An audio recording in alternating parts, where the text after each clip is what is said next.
Bonjour à tous et bienvenue. Nous sommes rejoints aujourd'hui par l'excellent Chas Freeman, ancien ambassadeur en Arabie Saoudite et également ancien secrétaire adjoint à la Défense pour les affaires de sécurité internationale. Donc, bienvenue à nouveau dans l'émission. Toujours un plaisir de vous voir. Oui, je suis ravi d'être ici. On dit souvent que nous arrivons à la fin d'une ère dominée par l'Occident. Je veux dire, on observe un déclin dans l'Occident politique, un déclin mesurable sur les plans économiques, technologiques, social et politique, parmi d'autres indicateurs. Je ne suggère pas qu'il s'agisse d'un monde sans l'Occident, mais plutôt d'un monde où l'Occident ne sera plus nécessairement dominant, du moins pas dans tous les domaines. On constate aussi que d'autres grandes puissances se préparent à un monde moins centré sur l'Occident, avec de nouveaux liens économiques, des relations politiques et des partenariats militaires, ainsi que de nouvelles institutions comme les BRICS.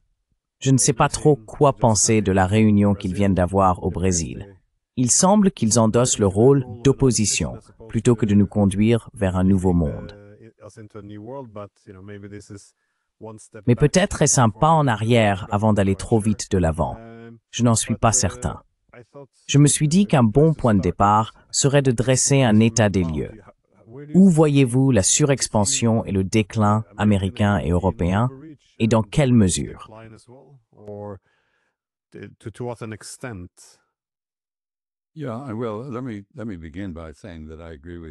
Eh bien, permettez-moi de commencer par dire que je suis d'accord avec vous.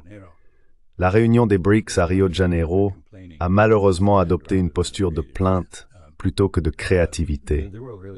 Le monde a vraiment besoin d'un nouveau leadership.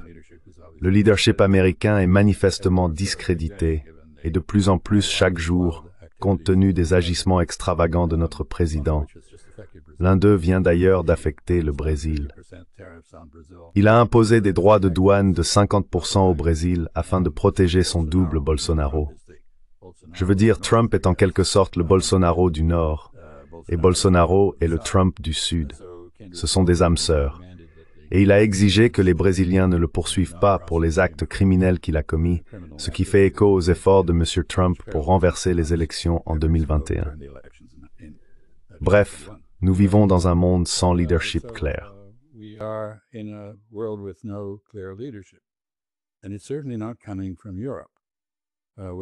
Et cela ne vient certainement pas de l'Europe, qui continue d'avoir un appareil de politique étrangère divisé et inefficace, et qui poursuit ce qui sont essentiellement des rivalités périphériques dans presque tous les domaines, et n'est donc jamais à la hauteur de la somme de ses partis.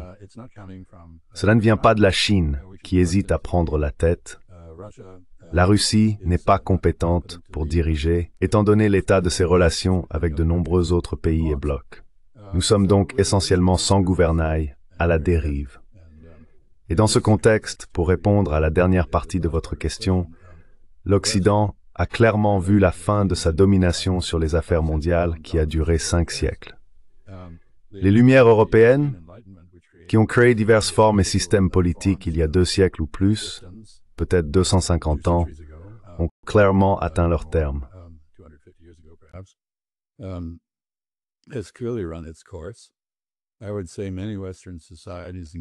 Je dirais que de nombreuses sociétés occidentales, y compris la mienne, se trouvent dans une situation pré-révolutionnaire. Autrement dit, le niveau d'insatisfaction de la population envers son gouvernement, son incrédulité face aux déclarations de ce dernier, et le sentiment que le gouvernement n'écoute pas leur voix, même lors des élections. Tout cela engendre une certaine illégitimité et l'idée qu'il faut changer le gouvernement d'une manière ou d'une autre. Si ce n'est pas par les élections, alors par la force. Tous ces éléments convergent et nous entrons dans un monde très incertain. Mais c'est un monde dans lequel l'Occident, entendu collectivement comme les pays ou la communauté transatlantique, si l'on veut, reste central. On pourrait inclure l'Amérique latine dans l'Occident, mais je pense que le cœur de celui-ci est la communauté transatlantique.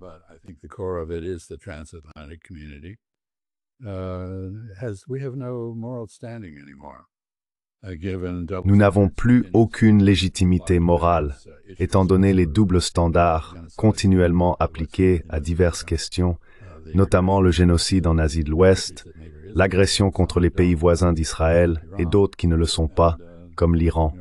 Et vous savez, nous n'avons aucune légitimité. Pourtant, les institutions que nous avons créées après la Seconde Guerre mondiale pour aider à gérer les affaires ne fonctionnent pas. Le Conseil de sécurité est polarisé et paralysé. L'Assemblée générale n'est pas cohérente. D'autres institutions qui ont été créées pour compléter celles de l'ONU, comme les BRICS, la Banque asiatique d'investissement dans les infrastructures, l'Organisation de coopération de Shanghai, et ainsi de suite, ne prennent pas les devants, comme je l'ai dit au début. Elles se plaignent, critiquent, accusent, mais n'agissent pas. C'est donc pas une période heureuse pour le monde. This is not a happy time for the world.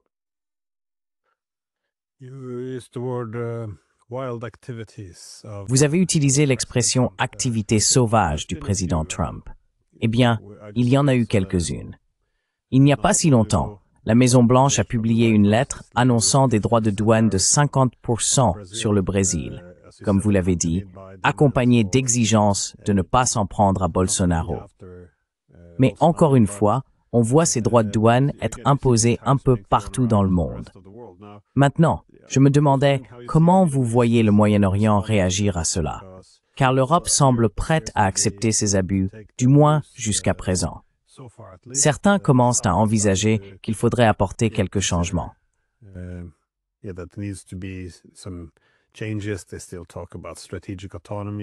Ils parlent toujours d'autonomie stratégique, mais cela n'avance pas vraiment.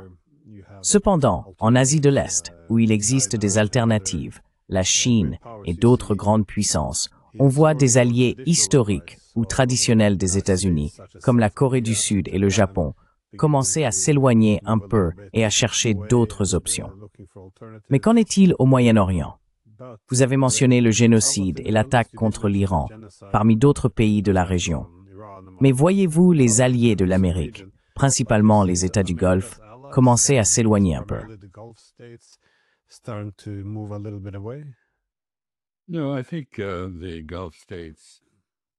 Non, je pense que les États du Golfe, en général, je ferai plusieurs remarques. D'abord, bien sûr, les Émirats arabes unis, les OAU, qui sont des maîtres absolus de la realpolitik, ont normalisé leurs relations avec Israël. Je pense qu'ils le regrettent maintenant, car il est devenu très clair pour les gens de la région qu'Israël exige une sécurité absolue, ce qui signifie une insécurité absolue pour tous les autres dans la région. Il n'y a aucun pays, non seulement dans la région, mais en général, qu'Israël soit prêt à accepter autrement que dans la soumission. Et je suis désolé de dire que cela inclut mon propre pays, qui est essentiellement contrôlé par un lobby israélien non enregistré en ce qui concerne tout ce qui touche à l'Asie de l'Ouest.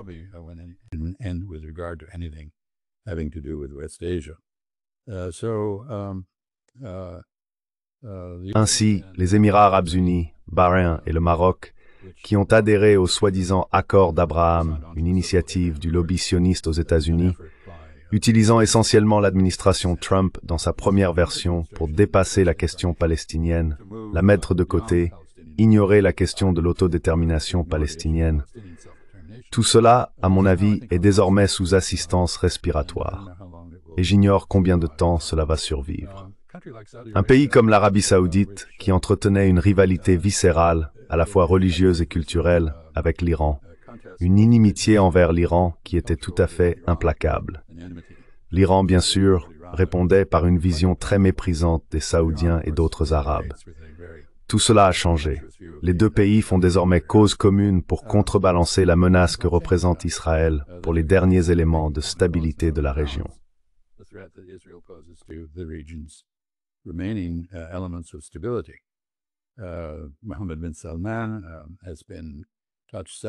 Mohammed Ben Salman a été en contact à plusieurs reprises avec le président Raisi, avec Khamenei, le guide suprême en Iran, et tous deux condamnent les actions israéliennes. L'Arabie saoudite n'est pas disposée à rompre avec les États-Unis pour une raison très simple. Son arsenal militaire est presque entièrement américain. Elle n'exporte plus de pétrole vers le marché américain en quantité significative. Mais ses liens avec les États-Unis, bien qu'ils aient beaucoup diminué depuis l'époque où j'y étais investisseur, il y a environ 3 décennies, restent très importants, même s'ils sont aujourd'hui quelque peu éclipsés par les liens commerciaux avec la Chine. Et je pense que l'un des développements intéressants dans cette région, qui éclaire la question de leur adaptation, est l'arrivée imminente de la Chine comme concurrent militaire des États-Unis en matière de vente d'armes.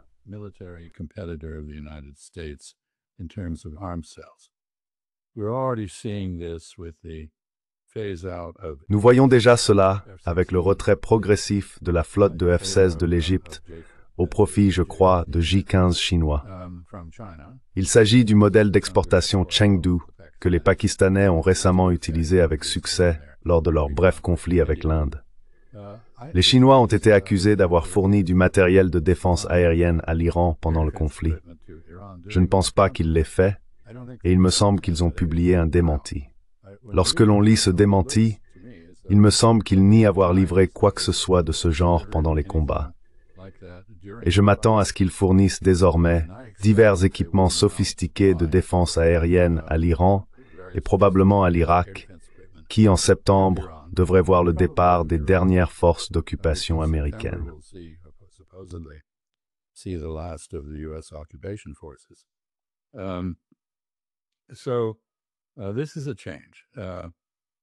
Donc, c'est un changement. La Russie, bien sûr, a connu des hauts et des bas. Elle a perdu son influence politique en Syrie. C'est un ennemi traditionnel de l'Iran.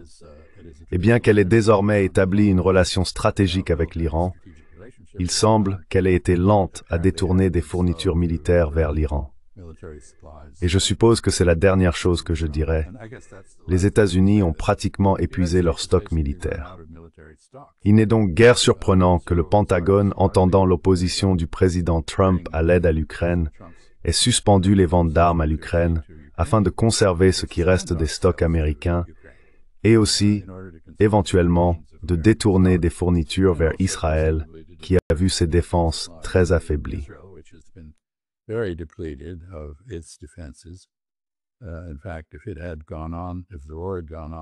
En fait, si la guerre avait duré encore quelques semaines, certaines personnes pensent qu'Israël aurait été essentiellement sans défense, ayant perdu sa capacité à intercepter les missiles iraniens. Il y a donc beaucoup de changements dans les relations. Ce qui n'a pas changé, c'est la relation entre M. Netanyahou, qui manipule M. Trump, et M. Trump qui continue d'être manipulé. On voit sa déférence envers ses donateurs dans le contexte du lobby sioniste, mais on l'observe aussi dans le contexte des dossiers Epstein. Ce pédéraste volage, qui était un bon ami de Donald Trump, même s'il prétend aujourd'hui à peine le connaître, il existe suffisamment d'extraits vidéo pour prouver que c'est faux.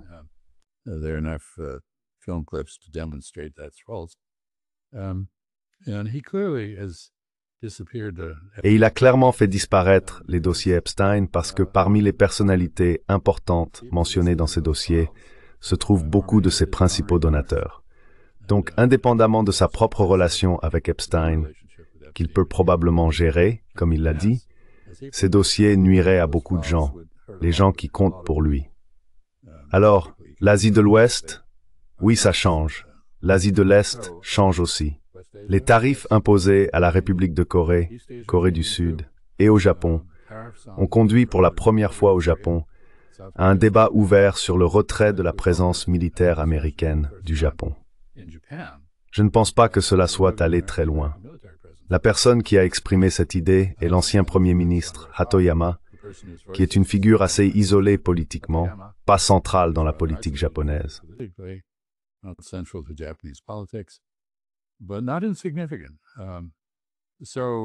Mais ce n'est pas négligeable.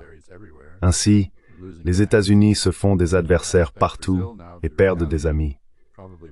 Je m'attends maintenant à ce que le Brésil riposte, probablement en cessant d'être très favorable à Airbus et défavorable à Boeing. Le président Trump en a fini. Je ne sais pas ce que les Brésiliens feront d'autre, mais c'est un pays fier et ils n'accepteront pas d'ingérence dans leur processus judiciaire, que ce soit en faveur de messieurs Bolsonaro ou en lien avec une précédente objection d'Elon Musk concernant la censure de ses plateformes Internet. Ils ne céderont pas sur ces points. Nous créons donc de plus en plus d'obstacles inamovibles et nous montrons que notre force peut être contrecarrée.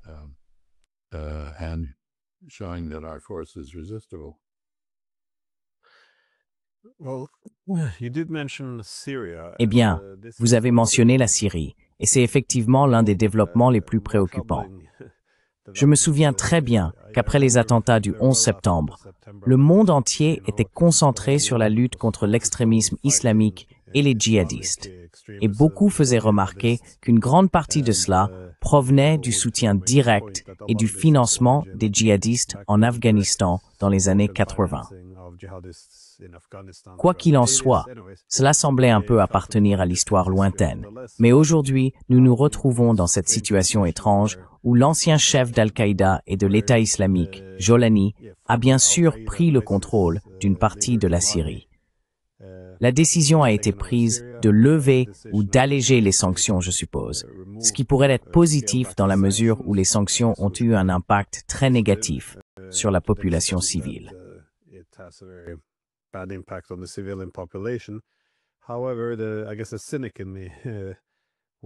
Cependant, je suppose que le cynique en moi s'attendrait à ce qu'il y ait un objectif derrière tout cela, pour aligner des intérêts étrangers, peut-être en commençant par des ventes d'armes à la Syrie et éventuellement en utilisant la Syrie de Jolani comme un proxy. Je ne suis pas sûr pour l'Iran, ni de la direction que cela pourrait prendre. C'est juste que, si l'on adhère à l'idée que nous poursuivons simplement des valeurs démocratiques libérales et que nous cherchons à lutter contre le terrorisme, cela paraît un peu étrange de voir tous les dirigeants occidentaux se précipiter en Syrie pour serrer la main de Jolani ou l'inviter dans leur capitale. Et je ne me souviens plus de ce qu'a dit Trump. Il l'a qualifié d'homme fort ou quelque chose dans ce genre, ce qui était une façon étrange de parler de l'OI. Mais nous en sommes là. Alors, comment voyez-vous le nouveau rôle de la Syrie dans la région?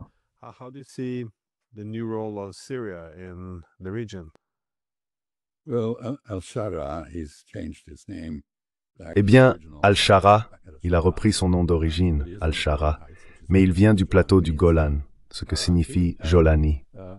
On ne peut expliquer tout cela qu'en se référant à Israël et à l'influence d'Israël sur la politique occidentale. Israël a toujours eu pour objectif de fragmenter la Syrie. Il est probablement actuellement impliqué dans l'aide apportée aux Kurdes pour éviter leur intégration dans l'armée nationale syrienne. C'est le principal obstacle à l'abandon de l'autonomie des soi-disant forces démocratiques syriennes en Syrie. Ils insistent pour conserver une identité distincte au sein des forces armées syriennes. Ce qui est compréhensible, les autorités de Damas souhaitent qu'ils s'intègrent individuellement. Et ils ont un lien fort avec les Israéliens, qui n'ont cessé de s'ingérer auprès des Kurdes en Turquie, en Iran, en Syrie et en Irak.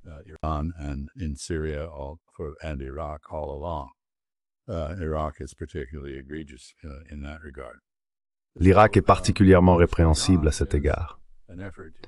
Ce qui se passe, c'est un effort pour soumettre la Syrie et l'intégrer à l'équivalent des accords d'Abraham, c'est-à-dire sauf qu'Israël détient la grande puissance dans la région et s'y réfère.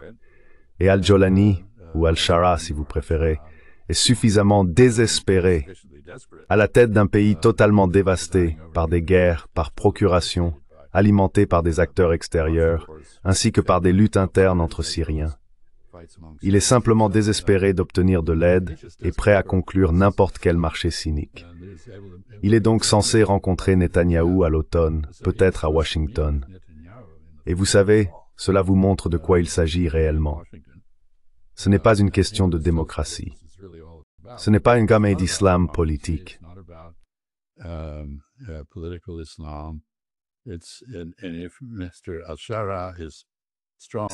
Et si M. Al-Shara est considéré comme fort dans le sens où il a décapité beaucoup de gens, j'imagine que cela compte pour quelque chose dans l'esprit de M. Trump.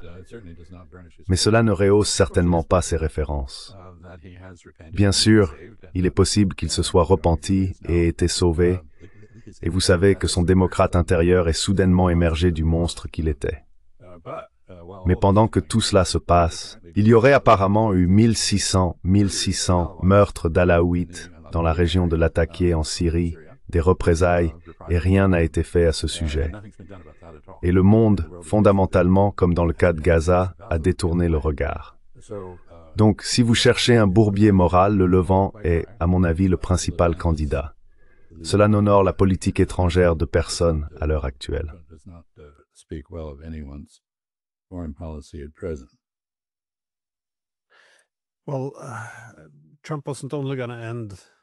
Eh bien, Trump n'avait pas seulement l'intention de mettre fin aux guerres au Moyen-Orient, pour, je suppose, restaurer la puissance de l'Amérique. Il voulait aussi mettre fin à la guerre principale, c'est-à-dire celle contre la Russie par l'intermédiaire de l'Ukraine. Mais cela reste aussi, je pense, une source de confusion pour beaucoup de gens, car il a clairement déclaré qu'il n'y aurait plus d'armes pour l'Ukraine. Puis il est revenu sur sa décision, puis l'a annulée.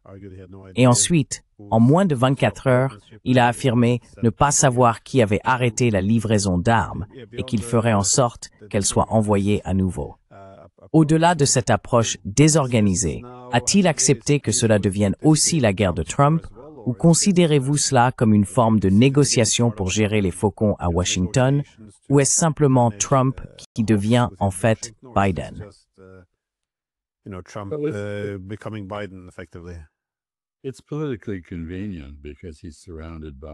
C'est politiquement commode parce qu'il est entouré de néoconservateurs. Une grande partie de ses donateurs sont néoconservateurs. Sa base politique, elle, croit en la retenue en matière de politique étrangère, ne veut pas de guerre sans fin et ne souhaite pas que les États-Unis soient impliqués dans la guerre en Ukraine. Il y a donc là une contradiction. Et il s'est clairement rangé du côté des donateurs. Il est assez bien connu qu'il aime l'argent, et cela semble dicter sa conduite dans ce cas. Mais y a-t-il une stratégie ici? Y a-t-il une politique cohérente? Non. Ce n'est pas une partie d'une négociation, c'est de la pétulance. C'est de l'hubris, de la fanfaronnade et une sorte de crise enfantine. Si vous avez des enfants, vous les avez probablement déjà vus faire des choses similaires vers l'âge de 2 ans et demi. Donc s'il est un génie très stable, comme il l'a proclamé lors de son premier mandat, il ne se comporte pas ainsi en ce moment.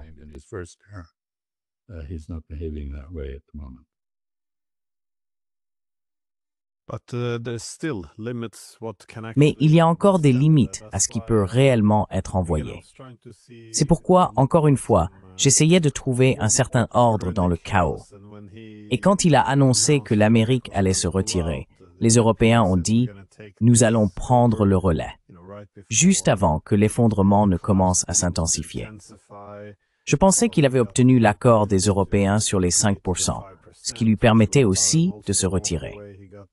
Il a obtenu l'accord sur les minerais avec les Ukrainiens, ce qui lui a permis de déclarer victoire et de se retirer. Je pensais que tout s'alignait parfaitement, et maintenant nous sommes revenus à la case départ. Donc il a un problème.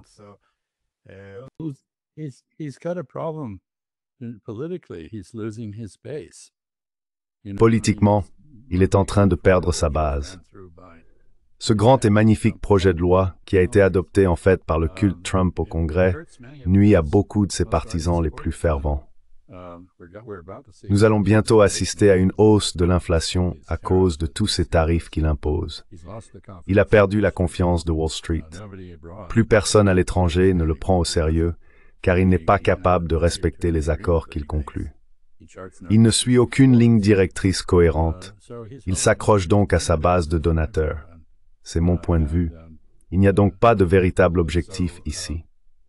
Et pendant ce temps, ce qui va se passer, bien sûr, c'est que je pense que Vladimir Poutine a essentiellement tiré un trait sur le président Trump.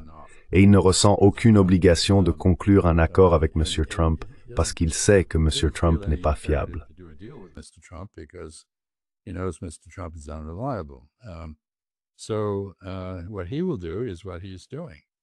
Donc, ce qu'il va faire, c'est ce qu'il fait déjà. Augmenter la pression sur l'Ukraine. Avancer autant qu'il le peut, non seulement à l'est, mais aussi au sud.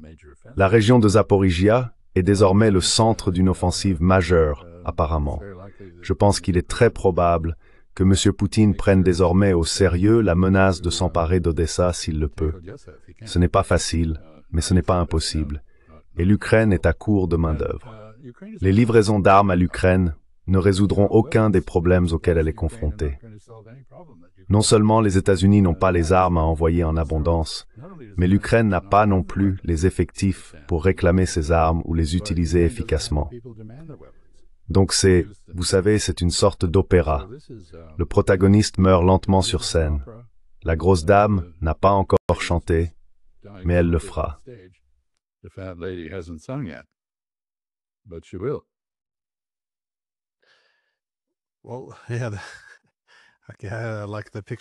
Eh bien oui, j'aime la perspective que vous décrivez. Mais que peut-on faire concrètement? Je veux dire, considérez-vous le déclin hégémonique comme irréversible? Je suppose qu'on peut le formuler autrement. Si l'on pensait que l'hégémonie durerait, vous savez, pour toujours, il était logique qu'à un moment donné, elle s'épuise. Et encore une fois, c'est quelque chose que beaucoup de gens ont souligné dans les années 90. Il y aurait un risque à tenter la unipolarité, c'est-à-dire que les États-Unis et leurs partenaires européens pourraient s'épuiser économiquement et militairement, perdre leur position et leur légitimité dans le monde et se retrouver avec une base socio-économique très affaiblie chez eux, ce qui créerait encore plus d'instabilité. Mais voyez-vous une voie pour inverser tout cela? Je veux dire, si M. Trump vous appelait pour demander conseil, quelles seraient les options possibles pour l'Amérique à ce stade?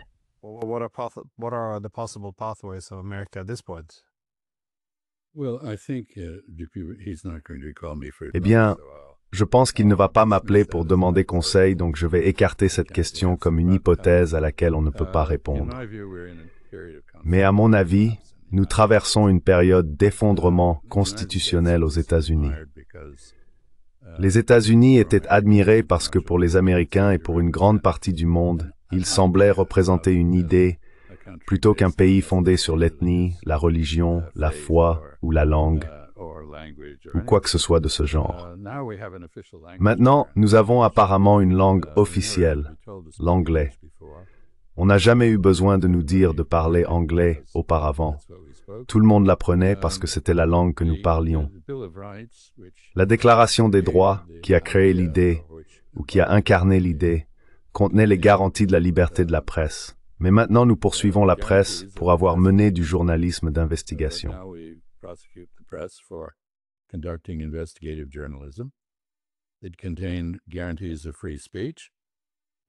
Elle contenait des garanties de liberté d'expression.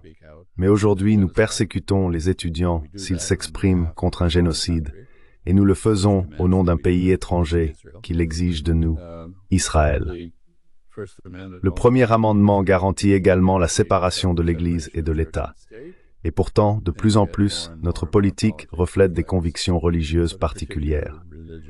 La Cour suprême, de façon remarquable, est dominée par des catholiques qui ont, sans surprise, imposé la vision catholique de l'avortement au pays. C'est commode.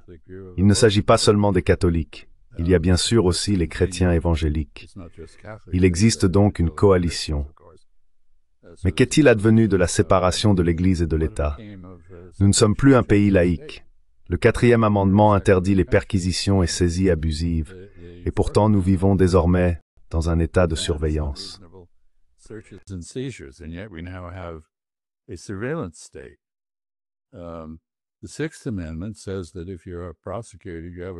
6e amendement stipule que si vous êtes un procureur, vous avez le droit de connaître les charges retenues contre vous et les preuves correspondantes.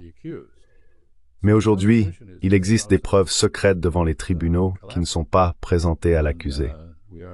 Ainsi, la Constitution est en train de s'effondrer. Et au fond de tout cela, je pense qu'il s'agit de l'abandon de la conception ancestrale, scandinave et anglo-saxonne, de la procédure régulière, selon laquelle la légitimité du résultat est déterminée par l'équité du processus qui le produit, et non par le fait que le résultat vous plaise ou non. Le but des tribunaux est d'apaiser les controverses. Et si le processus par lequel ils procèdent est équitable, alors si vous n'aimez pas la décision, tant pis, vous devez l'accepter. And if elections are held and they are fair, and they elect, Et si des élections ont lieu et qu'elles sont équitables et qu'elles aboutissent à l'élection d'un groupe ou d'un individu que vous n'aimez pas, vous devez accepter ce résultat parce que le processus a été juste. Tout cela a disparu. Désormais, la légitimité des résultats est déterminée par le fait que nous approuvions ou non le résultat, et non par le processus qui l'a produit. C'est la fin d'un principe central de notre culture. Et avec la disparition des différentes valeurs des Lumières incarnées dans la Déclaration des droits, cela signifie que nous subissons en réalité un changement révolutionnaire sans vraiment nous en rendre compte. Ce n'est donc pas seulement que le monde change et que notre position, les États-Unis, l'Europe, la communauté transatlantique, si vous voulez, que notre rôle y évolue. Nous devenons isolés par notre propre incapacité à défendre nos valeurs. Mais ce sont en fait nos valeurs que nous sommes en train d'abandonner. But our values are, in fact, being abandoned by us. And Ainsi, non seulement nous n'avons plus d'autorité morale à l'échelle mondiale, mais nous n'avons plus non plus l'attrait que nous avions autrefois. Ou, pour le dire autrement, nous nous trouvons dans une position étrange où ce sont les Chinois qui sont les principaux défenseurs de la Charte des Nations Unies, de ses principes et du droit international. Même s'ils ne sont pas parfaits, ils violent le droit international, comme toutes les grandes puissances, mais de manière relativement mineure. Et en fait, nous avons rencontré l'ennemi, et pour paraphraser Pogo, l'ennemi c'est nous, comme nous l'étions autrefois. Vous savez, nous étions les défenseurs du droit international et de la Charte de l'ONU. Maintenant, nous en sommes les ennemis. Regardez ce qui vient d'être fait à Francesca Albanese, la rapporteuse de l'ONU sur la Palestine. Les États-Unis la sanctionnent, la qualifient de criminelle, et ainsi de suite. Que représente-t-elle?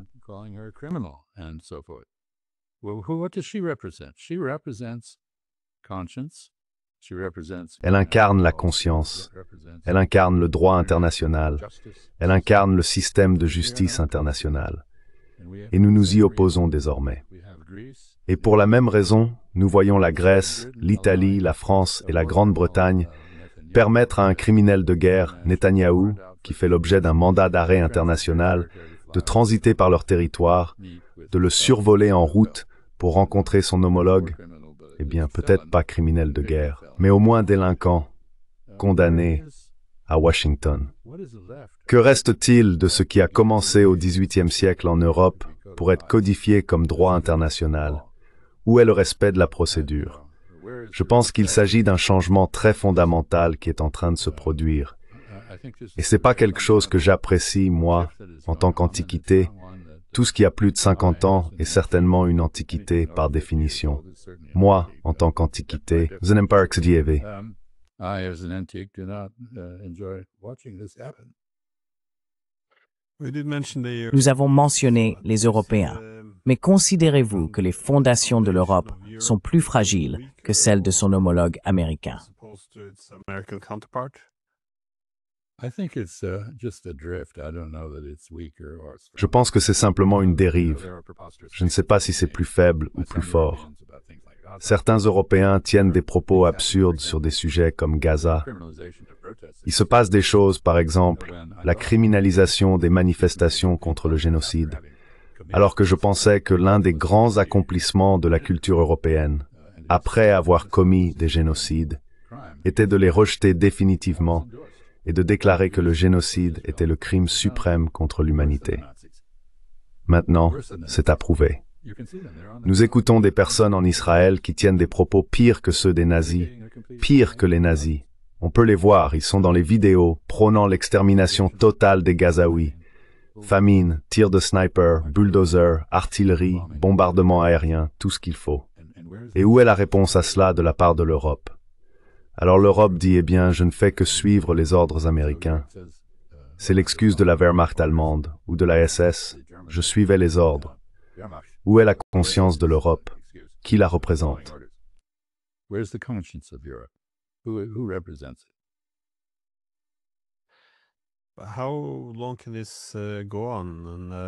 Combien de temps cela peut-il durer? Ce serait ma dernière question, car toute l'ère post-guerre froide était censée s'organiser autour de l'hégémonie libérale. Ce n'est plus hégémonique, et nous sommes désormais effectivement, oui, en train de criminaliser les manifestants contre le génocide, tout en soutenant un génocide. Je veux dire, les Allemands, si on m'avait dit il y a quelques années qu'ils se retrouveraient dans cette position, à s'armer jusqu'aux dents pour combattre la Russie, à affirmer qu'ils seront désormais la principale force soutenant l'Ukraine, alors que l'Amérique se retire face à la Russie, à soutenir un génocide au Moyen-Orient, on n'aurait pas trouvé ce très crédible, mais nous y sommes. Mais combien de temps voyez-vous ça durer? À un moment donné, cela doit se fracturer au sein de l'Occident politique. Car lorsque nous nous identifions comme un groupe basé sur des valeurs communes et que ces valeurs sont abandonnées, qu'est-ce qui unit encore cette partie du monde?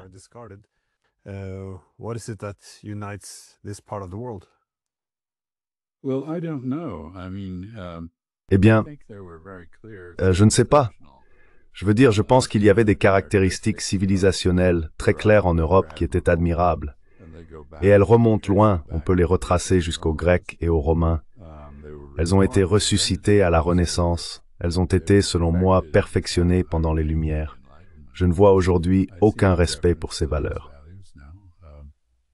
Il existe un adage politique américain, je suis sûr que vous le connaissez, attribué à la mère de quelqu'un qui disait à son fils « Si quelque chose ne peut pas durer éternellement, tôt ou tard cela s'arrêtera. » Eh bien, tôt ou tard, cela s'arrêtera. Mais quand et par quoi cela sera-t-il remplacé? Vous savez, il y a de nombreux échos du fascisme dans ce que nous voyons actuellement.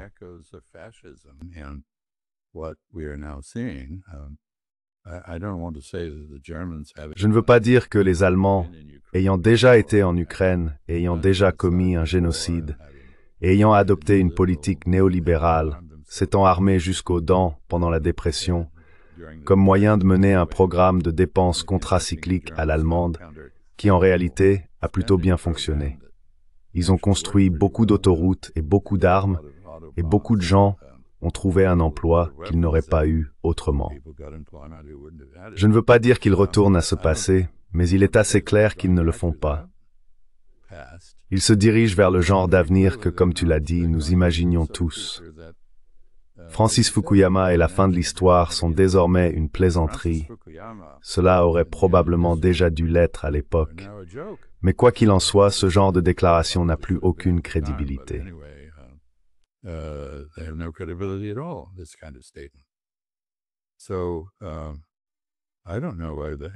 Alors je ne sais pas pourquoi. Vous savez, je déteste être pessimiste. J'ai passé ma vie en tant que diplomate. Les diplomates doivent être optimistes en toutes circonstances. Mais j'essaie de trouver une solution à cela. Et vous me demandez où elle se trouve. Et je ne la vois pas. Je ne la vois pas parce que je reviens toujours au fait que ceux qui pourraient céder, qui pourraient diriger, ne dirigent pas. Les BRICS ne dirigent pas, les Chinois ne dirigent pas, les Indiens ne dirigent pas. Peut-être que les Japonais reprendront le leadership en Asie de l'Est, je ne sais pas. Mais ils n'ont pas pris ce rôle. Les États-Unis ne dirigent pas. Ils s'agitent simplement de façon spasmodique, ce qui nuit autant aux États-Unis eux-mêmes qu'à tout le monde. Et vous savez, où sont les fins des guerres que M. Trump avait promises? En 24 heures, il va mettre fin à la guerre en Ukraine.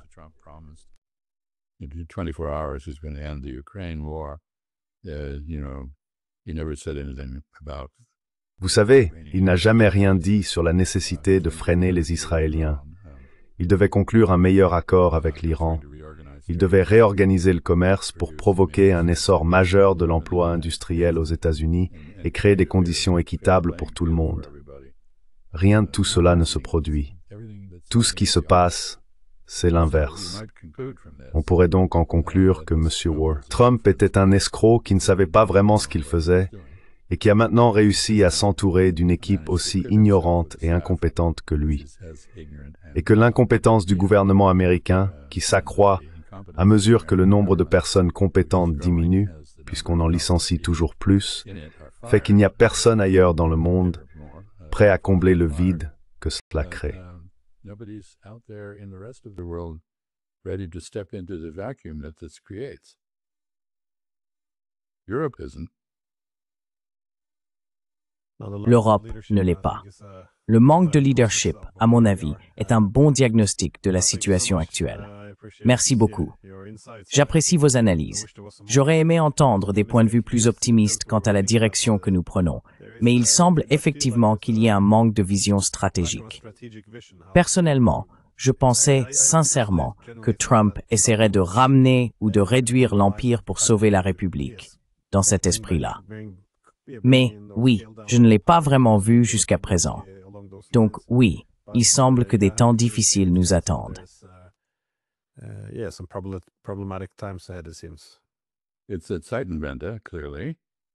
C'est une Zeitenwende, clairement. Mais, vous savez, il y a un proverbe de Sénèque, « Si un homme ne sait pas vers quel port il navigue, aucun vent ne lui est favorable. » Nous ne savons pas où nous allons. C'est ça, le problème. Je suis tout à fait d'accord. Bon, eh bien, merci encore.